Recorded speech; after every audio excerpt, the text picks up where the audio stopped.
Merhabalar, kanalıma hoş geldiniz sevgili dostlar. Bu videoda sözünü verdiğim bir parçayı öreceğiz beraberce.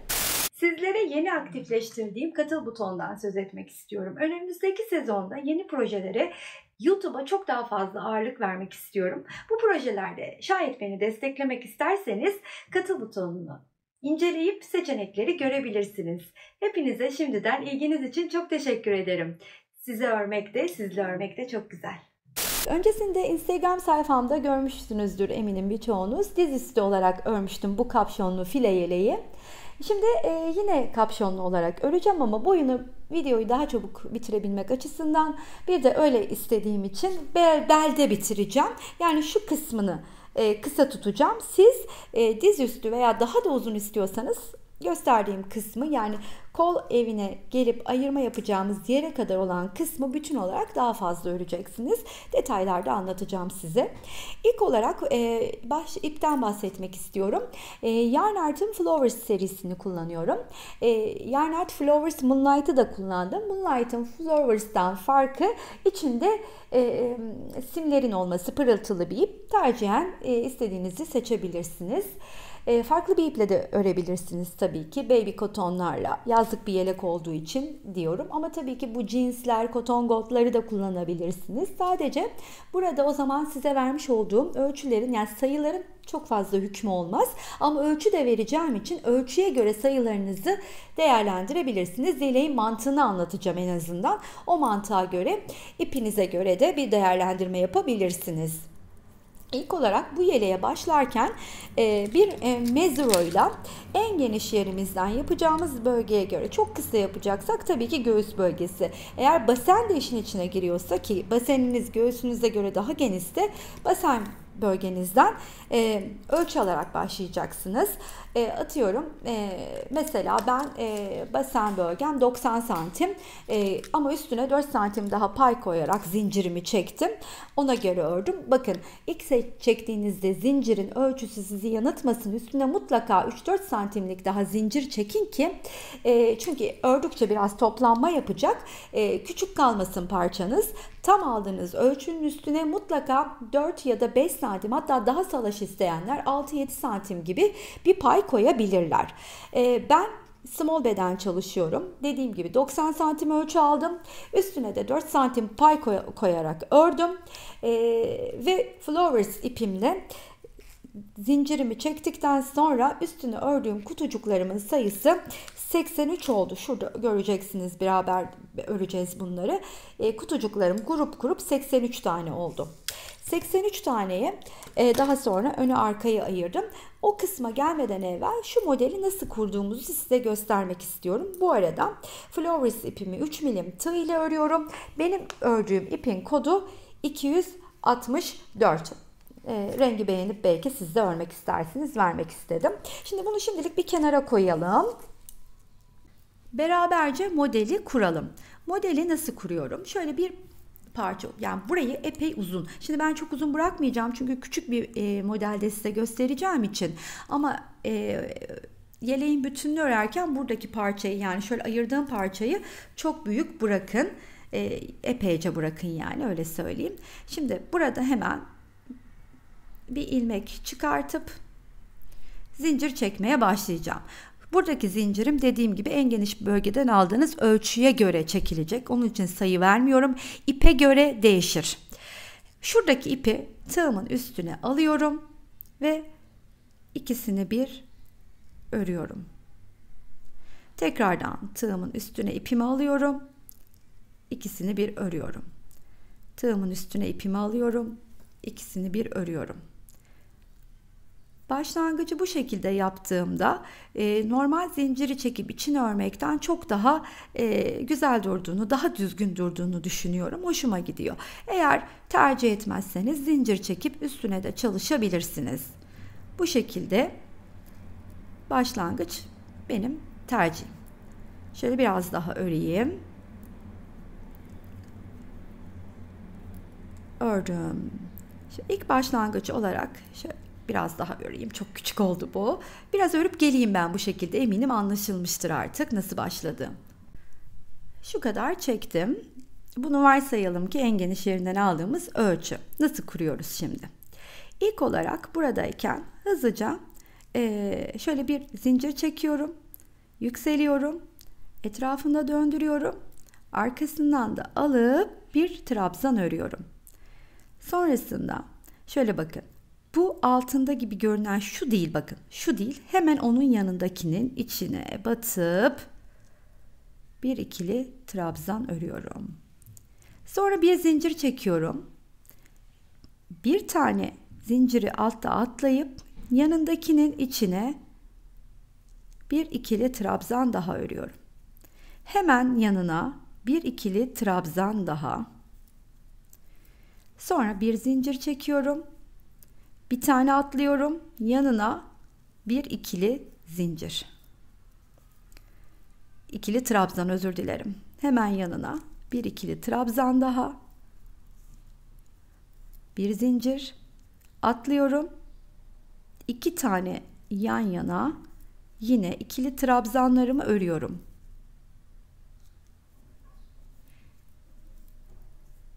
Bir zincir. Atladım.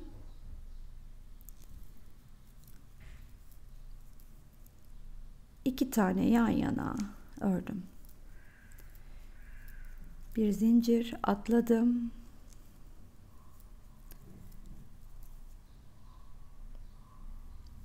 İki tane yan yana ördüm. Şimdi sonuna kadar yapıp geleyim. Sondaki bitişi de birlikte yapalım istedim. Bir zincir atladım. Bir buraya, bir de yanına örüp şimdi artık bir üst sıraya geçeceğim. Bunun için bir zincir çektim. Etrafında döndürdüm. Arkasından geçirdim. Bir trabzan örüp burada bir zincir çekiyorum. Daha sonra bu ikili gruba atlayıp buradaki boşluğun içine 2 tane ikili trabzanımı örüyorum. Bir zincir çekiyorum. Bunu atlıyorum. İkili grubu bu boşluğun içine 2 tane ikili trabzan. Bir zincir atlıyorum. Boşluğa geliyorum. 2 tane ikili trabzan. Bir zincir çektim. Boşluğa geldim. 2 ikili trabzan. Bu mantıkla da bu sıranın sonuna kadar geliyorum. Sonuna geldim. Bir zinciri çektim. Yine buradayım. Boşluğa 2 tane dolduruyorum. Bir zincir çektim. Bunun ilkinin tepesine batıp bir trabzan örüyorum. Daha sonra bir zincir çekiyorum, yükseliyorum, etrafında döndürüp yine yalancı trabzanımı örüp hemen yanındaki boşluğa bir ikili trabzan daha örüyorum. Sonra bir zincir, sonuna ortaya gelip 2 tane ikili trabzan, bir zincir, 2 tane ikili trabzan, bir zincir. İşte aslında bütün model bu kadar basit kuruluyor. 2 trabzan, bir zincir, ikili trabzan. 2 ikili trabzan, bir zincir. 2 ikili trabzan. Şimdi bir kere daha üste geçişi gösterip ondan sonra anlatacağım şimdi size. 2 ikili trabzan, bir zincir. 2 ikili trabzanımı yapıyorum. Tekrardan bir zinciri yüksel, döndür. Yalancı trabzanı yap. Çok pardon. Bir zincir döndür. Bu boşluğa gel.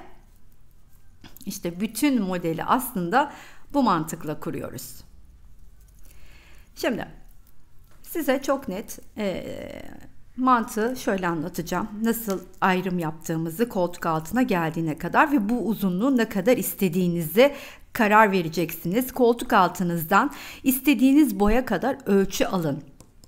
50 olabilir, 40 olabilir, 30 olabilir, 70 olabilir. O uzunluk.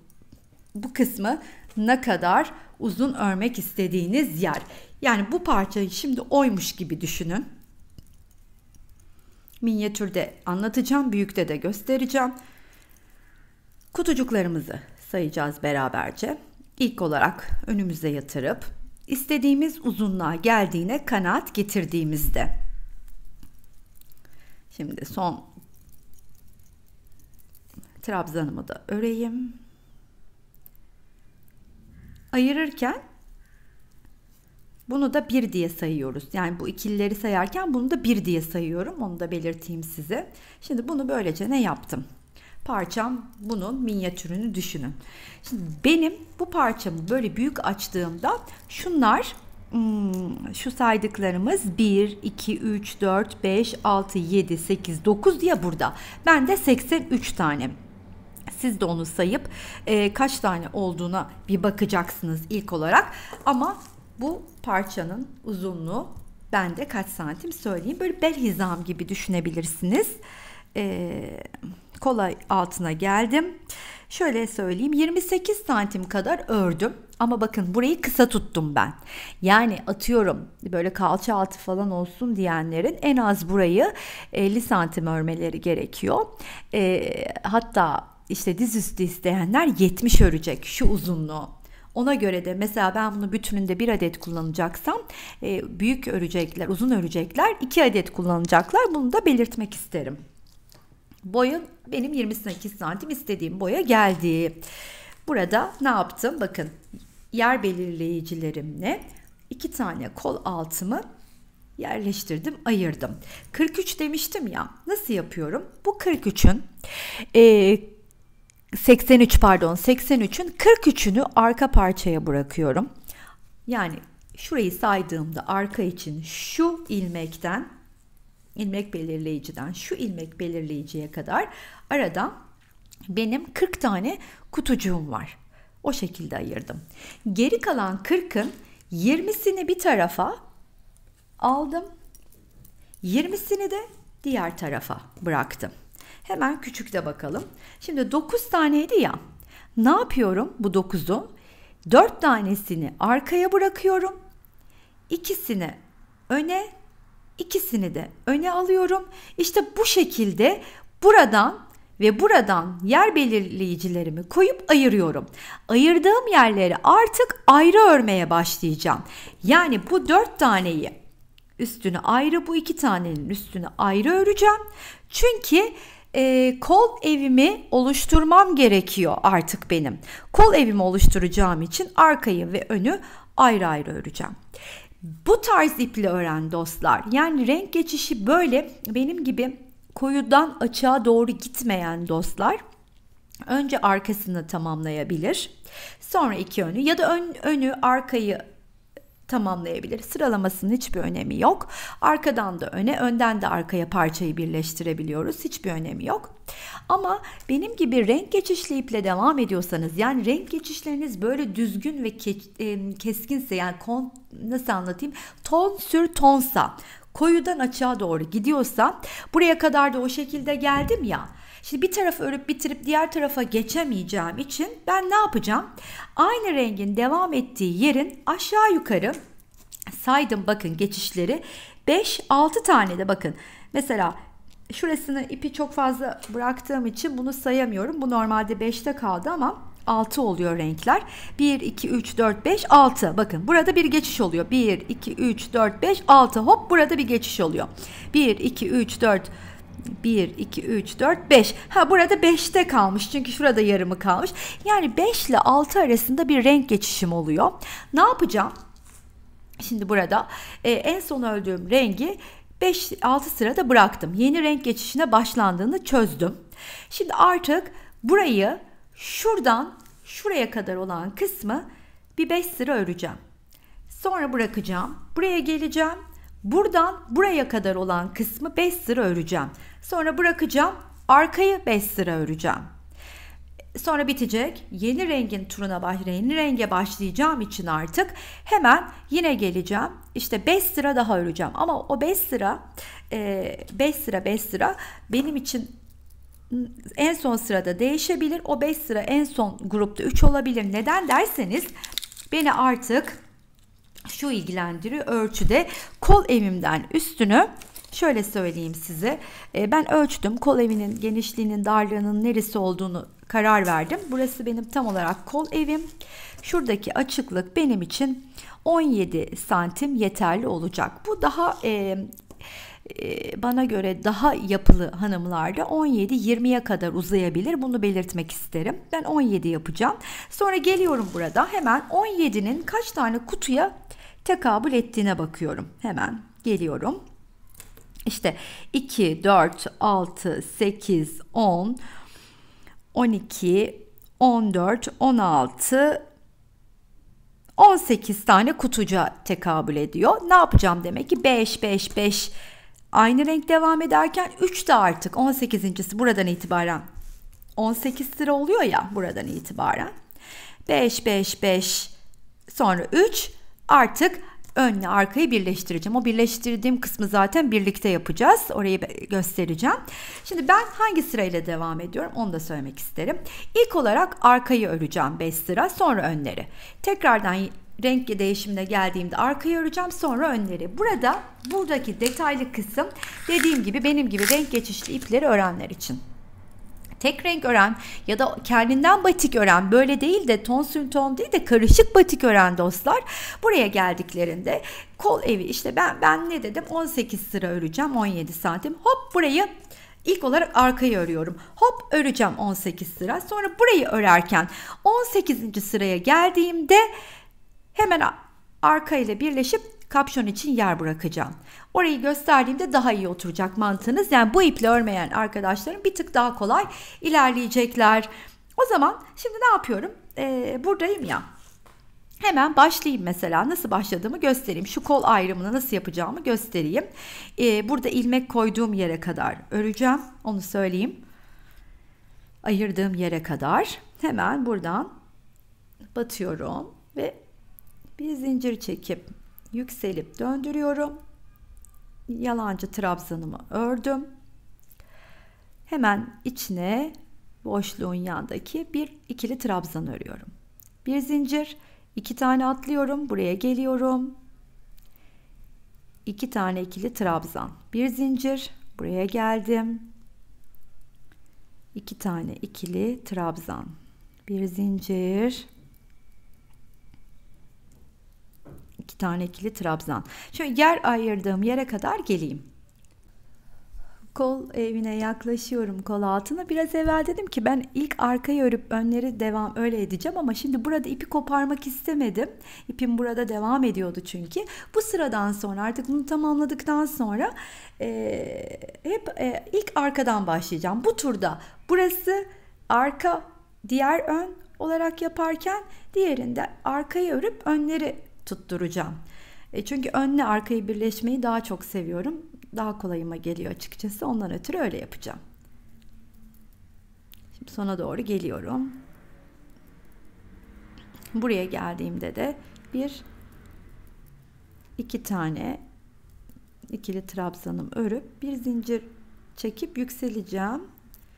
Şöyle döndürüp etrafında yalancı trabzanımı örüyorum.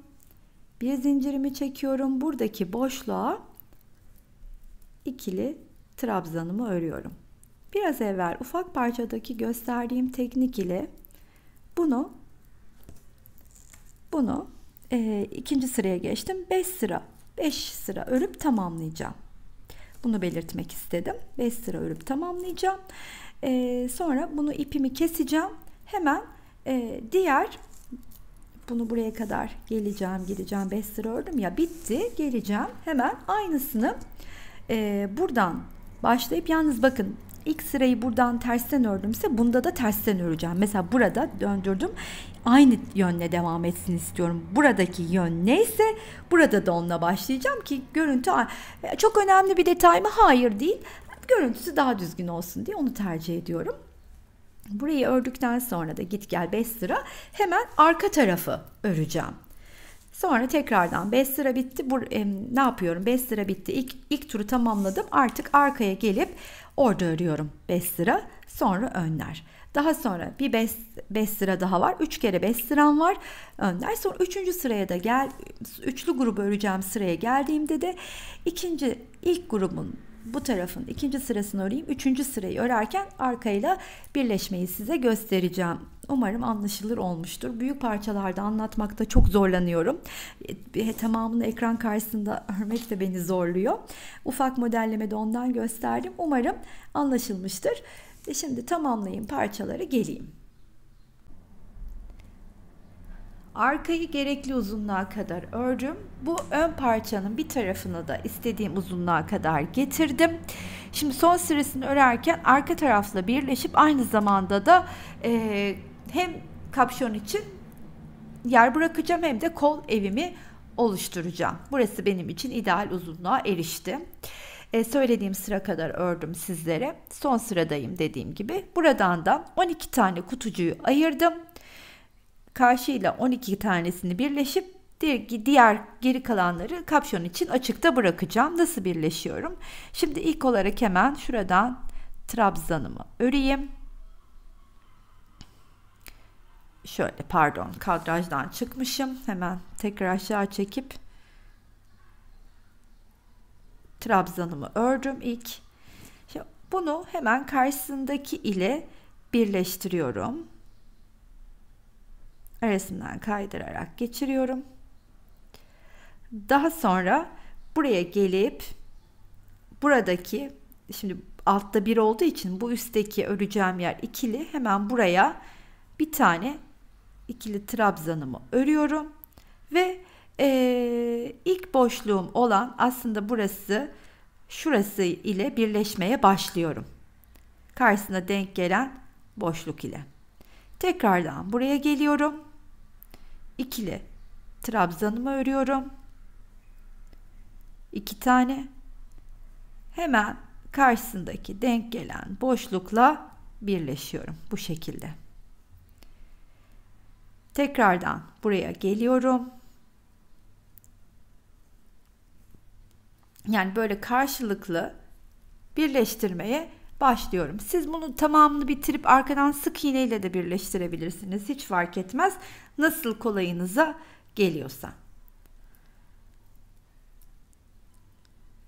Hemen denk gelen boşluğa, şu ayırdığım yere kadar aynı şekilde karşı tarafla birleşeceğim.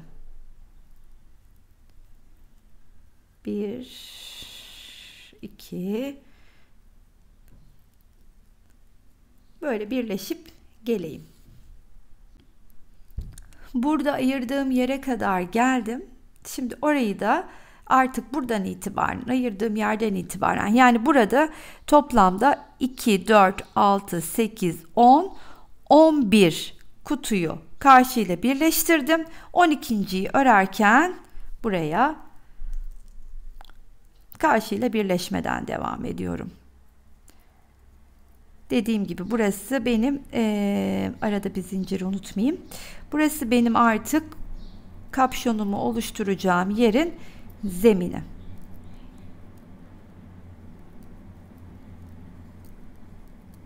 Sonuna kadar öreyim. Buraya kadar. Evet. Omzu, kol evini ve kapşon boşluğunu oluşturdum. Aynı şekilde diğer tarafı da beraberce yapalım. Evet, şimdi sıra bu taraftakini birleştirmeye geldi. Ancak şöyle söylemem gerekiyor. Burada bu tersten gelmiştik. Burada önden kapşonu ayıracağım kısımdan geliyoruz.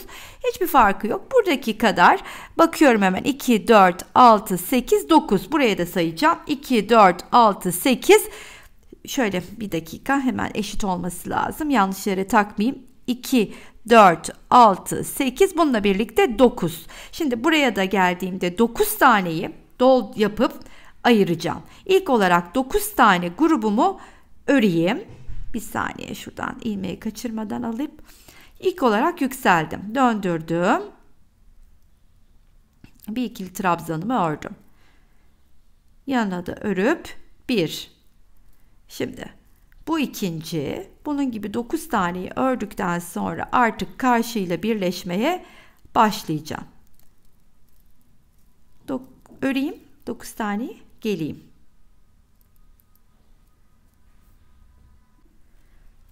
9 taneyi ördükten sonra artık şimdi omuz için birleşmeye başlayacağız. Kapşon için ayrımımızı yapmış olduk. Burada da 2, 4, 6, 8, 10, 11 taneyi ayırıyorum. Aynı buradaki gibi 11 taneyi ayırdığım yerin ortasından artık birleşmeye başlayacağım. Yani şu yer belirleyici ile belirttiğim yerden batıyorum ve hemen gelip buraya örüyorum ikili grubumu. Tekrardan tam karşısındaki denk gelen noktaya batıp birleşiyorum.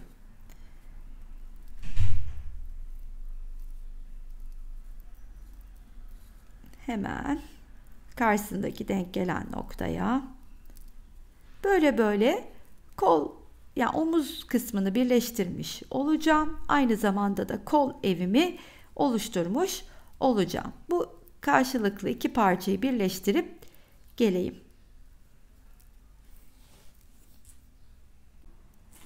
Her iki tarafı da karşılıklı birleştirdim ve kapşon için yaka boşluğunu da bıraktım. Şöyle söyleyeyim, bunu böyle benim gibi son sırada örerken değil de tamamlayıp burayı da tamamlayıp arkayı da tamamlayıp içten sık iğneyle ya da dikerek de birleştirebilirsiniz. O zaman sayıları hesaplamanız sizin için çok daha kolay olacaktır. Şimdi kapşon yapımına geçtiğimizde artık bu parçayı şu şekilde önüme alıyorum. Çünkü şöyle örmeye devam edeceğim. Şöyle kapşon için. Ne yapıyorum? Hemen şu keşenin bir ucundan başlayacağım. Sonrasında şuradan tutturup hemen aynı gösterdiğim teknikle şuradaki geçişi de size gösteririm şimdi. Buradaki ilk trabzanın tepesinden batarak aslında çok farklı değil, gösterdiğim teknikle devam ediyorum. Bunu öne alayım.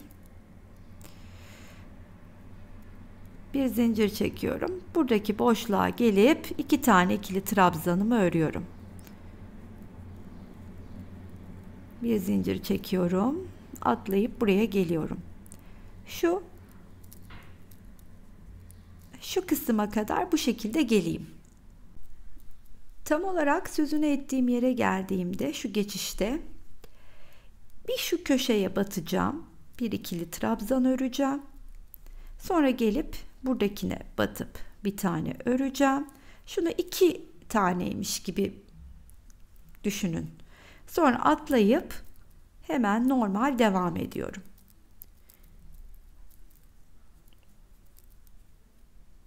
Ta ki diğer kısımda yapacağım yere kadar.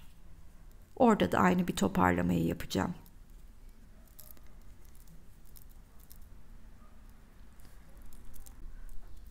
Bu köşede de aynı şekilde burada bir taneyi örüyorum.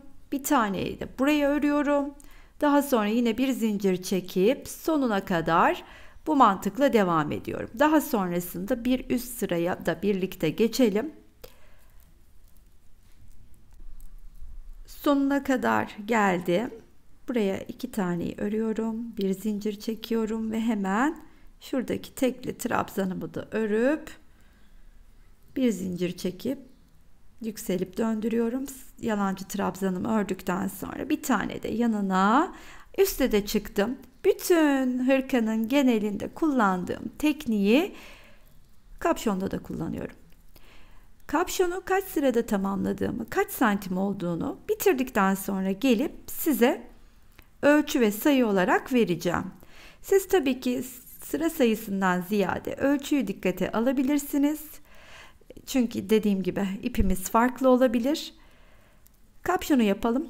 Daha sonra kol etrafı ve hırkanın etrafını tamamlayalım.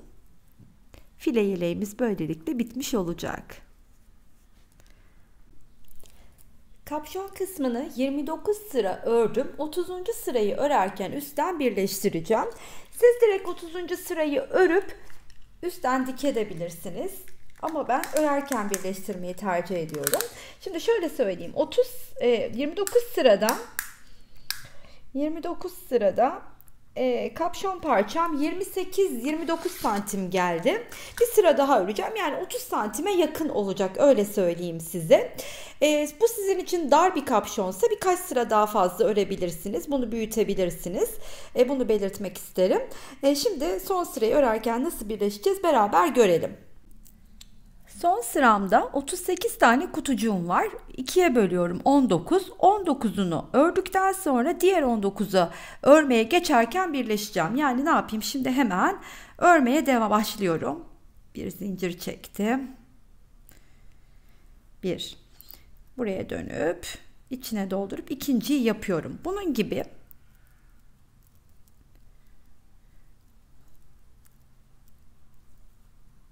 19 tane öreceğim. 38'in yarısı olduğu için siz de kendi sayınızı çıkartıp 2'ye bölün. Diğer 2'yi beraber birleşmeye ayırın. Öyleyse bunu 19 tane örüp geleyim. Artık yarısına geldikten sonra birleşmeye başlıyorum. Nasıl mı? İşte tam karşısına denk gelen boşluğu döndürüyorum.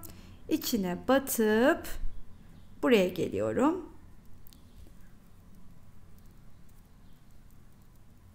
İki tane ikili trabzanımı örüyorum. Yine tam karşısına batıyorum. Tekrardan buraya geliyorum. Tam karşısına batıyorum. Sonuna kadar böyle birleşerek, bunu birleştirerek tamamlayacağım. Son boşluğun içini de doldururken buradaki trabzanı, sondaki ördüğüm trabzanı buradaki ördüğüm ilk trabzanın içinden geçirip birleştirme işlemimi tamamlayarak kapşonumun formunu vermiş oldum. Şimdi göstereceğim size, döndürüp hemen. Şöylecene bakın. Kapşon formumuz verildi. Dediğim gibi uzunluğunu daha uzun örmek isteyenler bu iple yapıyorlarsa, aynı incelikteki iple 30 tane ördüm ben. Üstüne birkaç sıra daha ekleyebilirler. Kapşon daha dökümlü dursun diyorsanız. Bir de şu var. Farklı iple örüyorsanız da standart orta kalınlıktaki koton iplerle 30 sıra çok rahatlıkla yetecektir. Bunu da söylemek isterim. Şimdi artık sıra neye geldi? Hırkamızın patını öreceğim ama patı örerken etek ucuna herhangi bir işlem yapmayacağım. Şöyle göstermek istiyorum. Burada bir örme yapmayacağım. Böyle geleceğim. Kapşonun etrafına dönüp buraya geleceğim. Sonra tekrar döneceğim. Tekrar buraya geleceğim. İstediğiniz kalınlıkta bunu ilerletebilirsiniz. Yeleğimin patını sık iğne ile öreceğim. İlk olarak başlarken bir ucunu aldım yeleğin. Şurada sabitleyerek başlamak istiyorum. Daha düzgün durması açısından. Şuraya bir tane batarak ilk sık iğnemi yapıyorum. Daha sonra buradaki trabzanların boşluklarının içine ikişer tane sık iğne örerek devam ediyorum.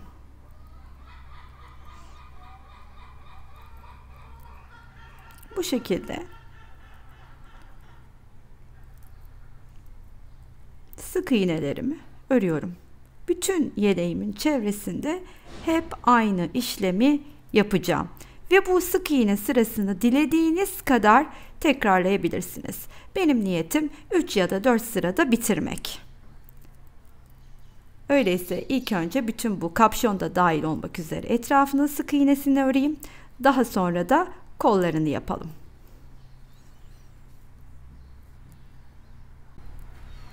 İlk sırayı sık iğne ile geçerek tamamladım. Şimdi bir zincir çekip dönüyorum ve tığımın üstüne ipimi alıp hemen yanındaki sık iğnenin üstüne bir yarım trabzan örüyorum. Çakma sık iğne mantığıyla devam ediyorum, yani anlayacağınız. İlk sıra sık iğnemi yaptıktan sonra çakma sık iğne ile devam ediyorum. Aynı mantıkla kolun etrafını da öreceğim zaten, ama o kısma geldiğimde onu birlikte göreceğiz. İşte bu kısmı siz de dilediğiniz kadar, dilediğiniz kalınlıkta örebilirsiniz. Öyleyse tamamlayayım, kola geçelim.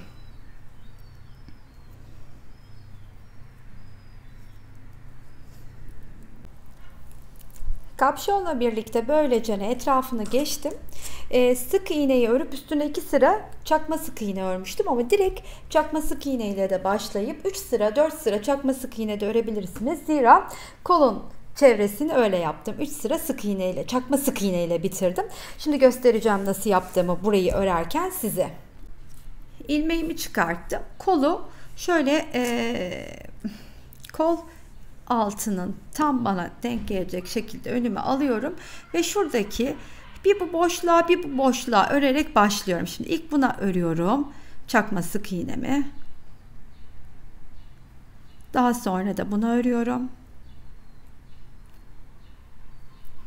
Daha sonra ise buradaki trabzanların içine batıp 2'şer tane çakma sık iğnelerimi yapıyorum. Her bir boşluğa. Başladığım noktaya kadar hiçbir farkı yok. Her bir trabzanın boşluğuna 2 tane çakma sık iğne örüp başladığım noktaya geleyim. İkinci sıraya geçiyorum. İlki bitirdim. Burada ilk ördüğümün tepesine kaydırma yöntemiyle geliyorum. Ve bir üstüne alarak aynı olduğum yere bir tane daha çakma sık iğne örüyorum. Ve sırasıyla her birinin üstüne çakma sık iğne örerek ikinci sırayı, daha sonra üçüncüyü de örüp yeleğimin son işini de bitirmiş olacağım. Finalde buluşalım o vakit.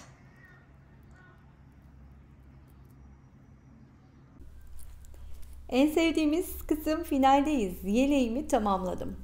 İçinde size söylediğim sayıları, ölçüleri değerlendirerek yeleğinizi çok daha uzun örmeniz mümkün. Biliyorsunuz ben kısa örmek istediğimi söylemiştim. Şimdi ben size bu yeleğin bendeki bitmiş uzunluğu kaç santim şöyle omuzdan itibaren söylemek istiyorum. Benim yeleğim tam olarak 46 santim. Enine gelecek olursam da eni de 50 santim ama bu yelek 42 bedene kadar, 36'dan 42 bedene kadar benim verdiğim sayılarda ve bu iple Yarn Art Flowers ile ördüm, biliyorsunuz bu kadarı arttı. Bu ip ile kullanarak örerseniz bu ölçülerde kapşonlu 42 bedene kadar uygun bir yeleğiniz olacak. Bu arada size tekrardan katıl butonunu hatırlatmak isterim. Artık aktifleştirdim. Önümüzdeki projelerimde bana destek olmak isterseniz seçenekleri inceleyebilirsiniz. Beğendinizse buraya bir kalbinizi rica edeceğim sizden. İzleyen herkese çok teşekkür ediyorum. Yorum ve beğenileriniz çok kıymetli. Abone olmayı unutmayınız. Sıradaki videolarda görüşmek üzere. Hoşça kalın arkadaşlar.